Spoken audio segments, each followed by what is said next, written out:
নাসিরউদ্দিন শেখ দিয়েছেন, আরো 2 জন 200 টাকা বেনামে দিয়েছেন। আল্লাহ পাক রব্বুল আমিন তিনাদের দানকে কবুল করুক।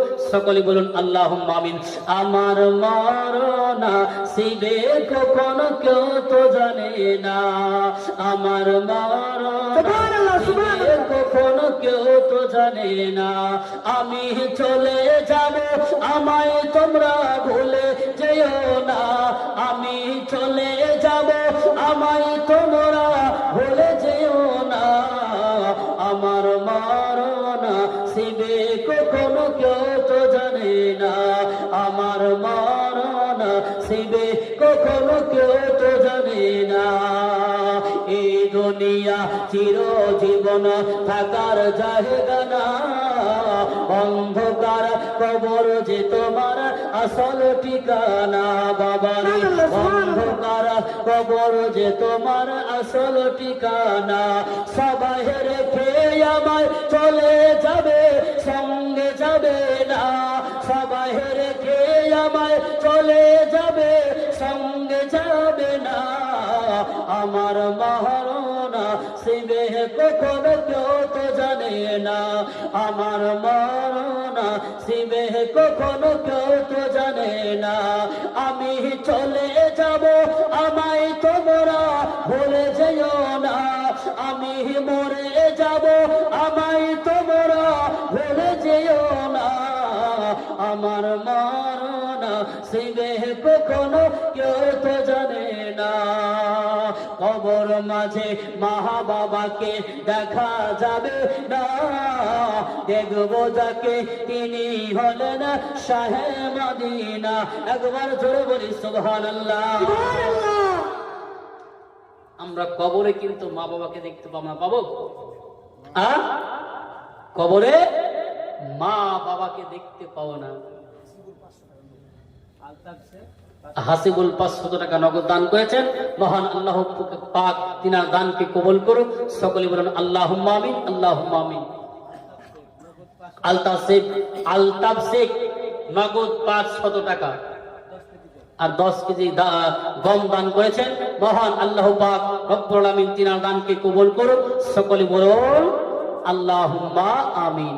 বলতেছিলাম বাবা, কবরে মা বাবা ভাই বোন বিবি সন্তান চাচা চাচি খালা খালু দাদা দাদি নানা নানি কাউকে দেখা যাবে না, যাবে না, কাউকে দেখা যাবে না।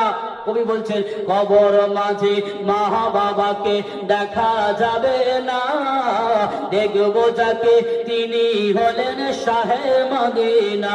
বাবারে দেখবো যাকে তিনি হলেন শাহে মদিনা। কবর মাঝে কাউকে দেখা যাবে না, বাবা ভাই বোন আত্মীয় স্বজন কাউকে দেখা যাবে না। কবর একজন ব্যক্তিকে দেখা যাবে, একজন আপনজনকে দেখা যাবে। তিনি হলেন আমার আপনার নবী, নবী মুহাম্মদুর রাসূলুল্লাহ সাল্লাল্লাহু তাআলা আলাইহি ওয়াসাল্লাম। এই কারণে কবি বলতেছেন কবর মাঝে মা বাবাকে দেখা যাবে না, দেখবো যাকে তিনি হলেন শাহে মদিনা। বাবারে দেখবো যাকে তিনি হলেন শাহে মদিনা। আরে বুঝবো সেদিন নবী ছাড়া আপন কেউ না, আরে বুঝবো সেদিন নবী ছাড়া আপন কেউ না। আমার মরনা সিবে কখনো কেউ তো জানে না, আমার মরনা সিবে কখনো কেউ তো জানে না। আমি চলে যাব, আমায় তোমরা ভুলে যেও না। আমি মরে যাব, আমায় তোমরা ভুলে যেও না। আমার মরনা সিবে কখনো কেউ তো জানে না, আমার মরনা সিবে কখনো কেউ তো জানে না। একবার জোরে বলি সুবহানাল্লাহ। বান্দা বলে রব্বুল আলামিন তোমার এত বড় জান্নাত, যে জান্নাতের একটা দরজা হলো কত বড় বাবা, 500 বছরের রাস্তা। আমাদের বাড়ির আমাদের ঘরের আপনার দরজা 3 ফুট অথবা 4 ফুট হয়। মেন গেট হলে আপনার কারো 7 অথবা 10 ফুট। তার চেয়ে বেশি আর হয় না। খুব জোর হলে 20 ফুট। আগ্রার তাজমহলের যদি দেখেন তাহলে মনে হয় 20 ফুট আর 30 ফুট হবে, তার চেয়ে বেশি আর হবে না।